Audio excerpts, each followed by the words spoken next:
continue down the Canoe to the Alatna River. At this point, it changed from the regular float trip that many people might consider doing, because we went 80 miles upstream on the Alatna and over the old portage, the Alatna portage, carried our canoe over this Alatna portage, and then continued up into the Brooks Range, up a small river called the Mead River, and over an 8,000-foot pass. Carried our canoe to the Noatak River, which was where we were planning to get. This, you'll see, takes about 2 months. And then a nice trip down to Noatak, to the first village on the whole trip since Bells is Noatak, and then the last little bit to Kotzebue. So our trip tonight starts in the town of Wiseman. It's an old gold rush town. The Wiseman Trading Post, there's maybe 5 permanent residents there now, but this is where we left the road and got in our canoe. It's our craft for the next 2.5 months. Real heavily loaded. We've got all of our food along. Plan to do quite a bit of hunting and fishing, but are not that cocky that we're not going to have enough rice and beans and flour and coffee to survive if we don't find any along the way. We encountered a forest fire along the river, which followed us for a way. You can see using a tent, we just have a tarp. One thing, a lot of people probably know something about Alaska, and they may have heard about mosquitoes, so we weren't so bold as to not bring a mosquito net, handily held up by our camera tripod. Now we come down to quite a ways, the old town of Bettles, and there's still a number of people who live in Bettles.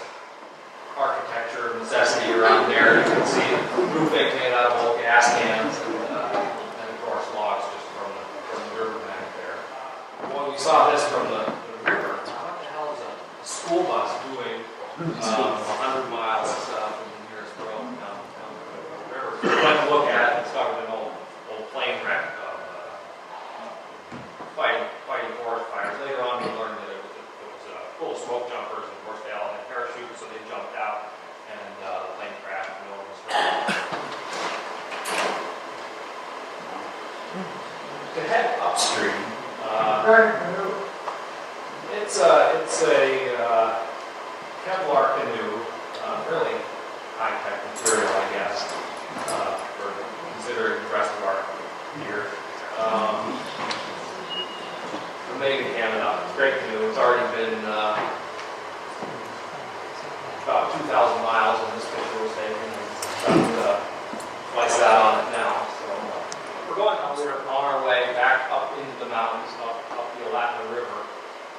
This is how it's ideally done, with a nice gravel bank to walk on. The Alatna was a pretty high water level, and in many places the gravel bars weren't exposed, and also because our canoe was so heavily loaded, very shallow water, so to get the canoe out and deep enough water, you have to walk out there. Now, ideally you cook over a smaller fire. There's of course a midnight sun. The entire route is north of the Arctic Circle, so midnight sun on the Alatna River. That's kind of an interesting thing we found on the Alatna. This old remains of an old fish weir. All posts something into the gravel, which have all been broken off by the ice. And you can actually see there are more rows underwater there, but that would have been built by the Athabascan Indians, which still use the area, but obviously aren't using that fish weir anymore. Marching upriver, some people use wetsuits or chest waders or something to do this. We're just using rubber knee boots.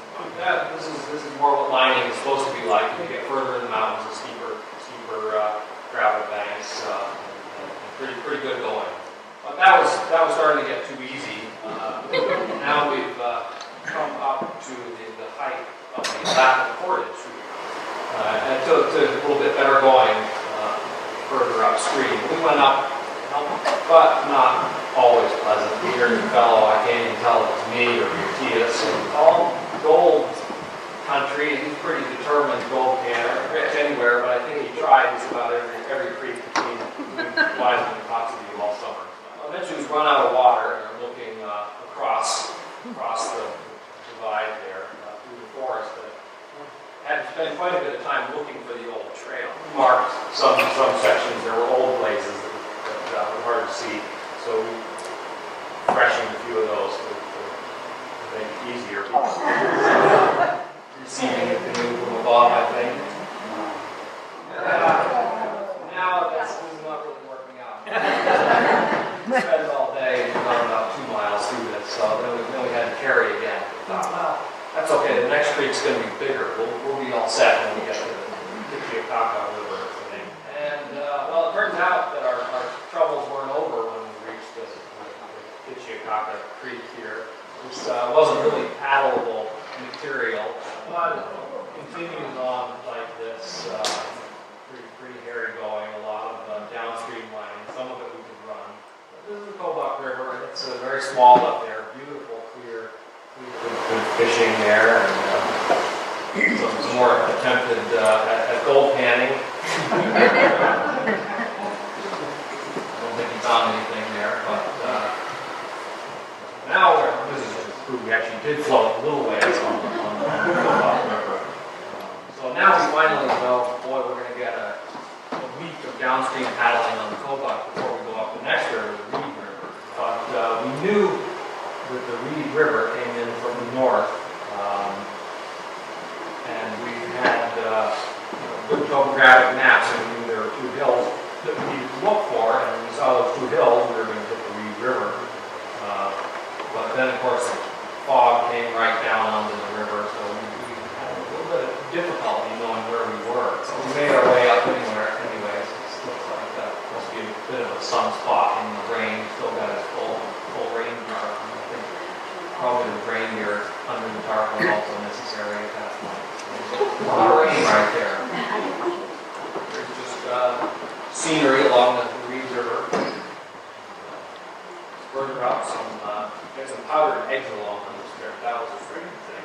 We looked through these old journals of what they had with them. Powdered eggs. Now, that's further up the Reed River. So after a long day of lining, rum tea is a good recipe for bringing your spirit back. So this is looks pretty happy about his tea. Further up the Reed River, and the head of the river is up here, and we know our pass is up behind this mountain. About carrying over there, we thought we better hurry a little bit. So we weren't wasting a lot of time.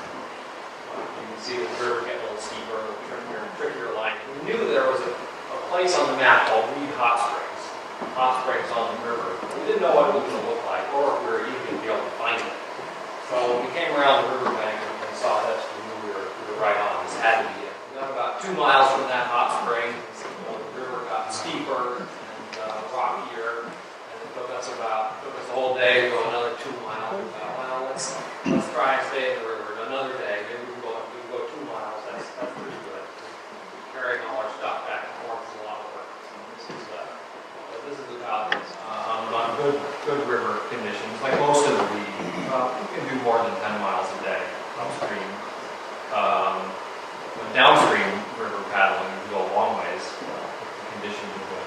At this point, we're still 20 miles from the Noatak River. We've got the pass between us, and we had thought we spent a lot of the winter studying maps and planning our route pretty carefully, trying to figure out how long it was going to take us. We thought, well, best case, we'll only have to carry about 12 miles. Worst case, maybe 15 miles. Well, it ended up being 20 miles.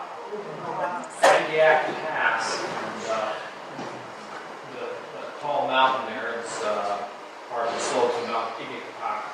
It's a stone scraper. And it's the tallest mountain in the western Brooks Range. And now finally we left the trees behind, and it was lucky. The going gets a lot steeper, so it's nice that you're not halting. Now we're going up, and you can see. And this is we've been out about 2 months now already. I guess it took us 57 days to get to the Canoe attack, so we're not quite at 2 months. Up in Angiak Pass, and suddenly the walking was fantastic. Nearly 5 miles a day, but that didn't hold out because then you got to go down and get steep again. That's Mount Angiak itself. Now finally you can see the Noatak River. This river down here. Now at the Noatak, and look, you can still see that same mountain back up here. That's where we come from. You know, as soon as you hit the river and start going downstream, it just seems like incredibly high-speed travel. But immediately, boy, we got into that valley, and there were wolves and bears all over the place. Of course, we can get pictures of them, but howl of wolves in the camp. We hear them up in the Noatak. Pingo Lake, which is the first lake you can land a bush plane on. And that's where we agreed to meet the girls at. And we were fortunately a week ahead of schedule, so we got to rest there a little bit.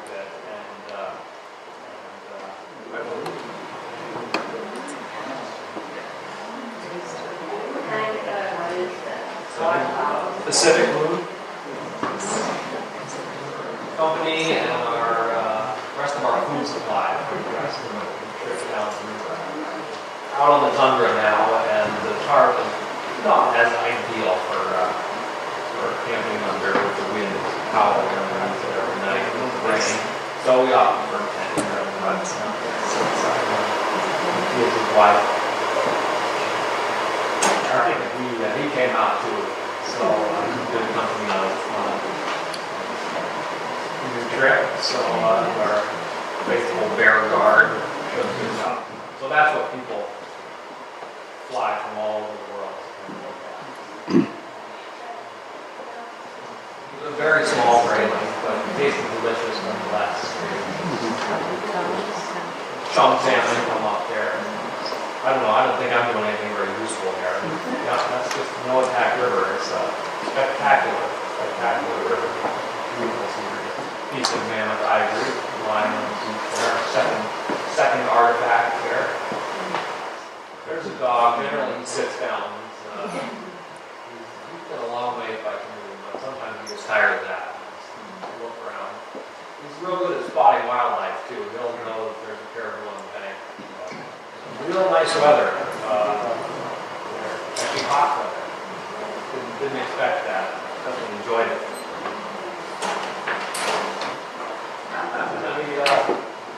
We started the trip with 15 pounds of butter with us. I think we were probably down to only about 5 at this point, but I remember they melted on this day.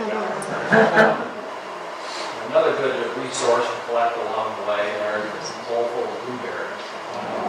That was nice fresh treat to get later in the summer, and blueberries and cranberries are ripe. So this night, Paul climbed in the tent, closed the door, and sitting around talking, and suddenly this big travel, head down. I'm not sure what he was grunting about, but we were amused to see who it was. More nice downriver travel. So after we caught a few fish, we started to get hungry again for some red meat. We're going to take whatever we can get. See, she's got a little ground squirrel there. I'm not sure. By the time she shared it with the dog, rice and gravy for roost there, she got the kind of taste for a little meat, set your sights a little higher. So we thought we'd try that too. It's fine if you got a taste for it. Of course, a couple of Vikings like us, we had to have our Thor and Vidar along. They got some portion of the blood too. They kept good care of it. And of course, they were carried all over the place. I guess they knew we were safe. We were eating steaks, breakfast, lunch, and dinner. Across. Don't waste any time. Go right up the hillside there. They're real vulnerable when they're crossing the river, so they waste any time doing that. suddenly we have trees on the Canoe. As you come down down the river, you eventually get a few trees right along the river. But that was nice, and then we got big, good fire. Now, when we come further down, and we're almost at the very end of the Canoe, and I'm getting ready to cross over first the village of Canoe. The Canoe Canyon. This is really nice scenery. Beautiful village of Canoe. So we had to go and have a look. Main Street Coxview. This is the last slide. Some sunset over the Chuck PC. And I think that one will focus on